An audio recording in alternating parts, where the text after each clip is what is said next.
C'est vacances. إيه super ساعتين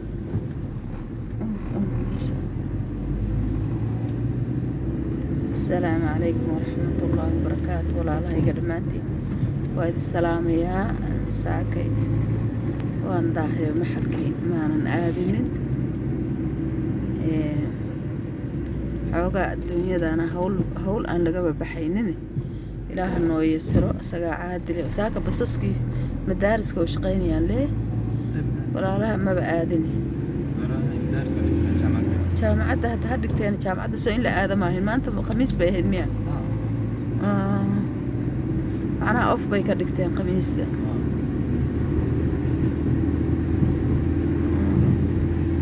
maalintaan soomanahayna waxbaa isaga kay darsana iga raalli ahaad xaaladaydaa isku dardarsana ilaahay ha yasiro allah yasiraha min amrigeenna dhammaanteenba ayna cafiyo maalintaas ilaahay maalin khayrla allah inoo kaga dhigo balaayada dhammaanteedna allah ina ka xijaabo allah ina ka xijaabo isagaa caadila oo raxmaan allah ina ka xijaabo isagaa raxmaan waa raxiime masjidkan baan jeclay inaan agtiisa soo degno maalintii hore waxaan mooday inaad tiraahdeen masjidkan agtiisaan degnay masjidkan waa jecla taxfiid baa ka jira galabtii taxfiid dumar baa ka jira subaxdiina taxfiid baa bardow ka jira subaxdii markii ilmuhu madaariska iyo la aado hooyooyinka ay dhigtaan baa ka jira maasha allah alxamdulilah washukri lilah nicma min allah baa meel walba waxaan ku iri khayr allah ka socda telefoonaadka waxaa ka socda khayr allah muxuu hayto meel walba qofkii ilaahay subxaana khayr la maago ilaahay qofku khayr la maago khayrkiisuu waafajiyaa soo ma ogidin khayr haddii alla kula maago ilaaha qaadirka wax khayr haddii alla kula maago wallaahi waxaa weeye qof alla jecel yahaataa mar haddii khayr alla kula maago salaada iyo soonka iyo khayrka iyo barakada inta nafta kugu jirto haddaad ku dhex jirtid ilaahay qofku khayr la maagay baata liibaan allah alla kula maagay subxaana qaadirka ah marka waxaan leeyahay war inta nafta idinku jirto yaa khayrka alla u dagaalama inta nafta idinku jirto yaa sababtay tahay adduunkan wallaahi wax laga qaadayo haddii baan ku yidhi saacaddiiba malaayiin alif ku soo gasho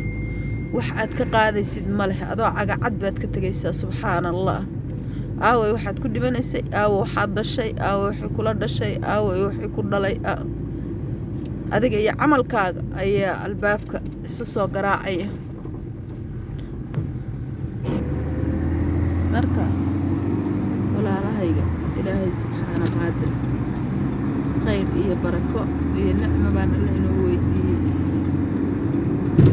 alla waxaan inoo weydiiyey khayr iyo barako iyo nicmo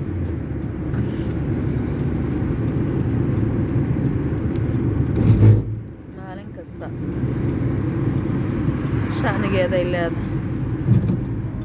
waxaad arkaysaa markaad hadda waddankeennii tagtid kulayl baad isleedaha alla kuleelaa meeshaan alla baad isleedaha mid dadka qabriga ku jira oo qabriga ku jira seebay xaaladiisu taha ilaahay baa og subxaana qaadirka ah waddankeennii waad aragteen walaalayaal biyaa la tegay biyo marna kulayl iyo oon bay ka cabanayaan marna waxaa dilaya biyihii baa dilaya oo kulaylkii baa dilaya oo qabowgii baa dilaya oo ilaahay subxaanaha noo dembi dhaaf ilaahay subxaanaha noo dembi dhaaf ilaahay subxaana qaadir ha noo dembi dhaaf naxariista allah laga dhargaa naxariista alle ilaahay naxariistiisa ha nagu dhigto isagaa caadila oo raxmaan naxariista alle allah ha nagu dhigto isagaa caadila oo raxmaan oo raxiim dhammaantiin waa idin salaamaya allah idin salaamaya asalaamu calaykum waraxmatullaahi wabarakaatu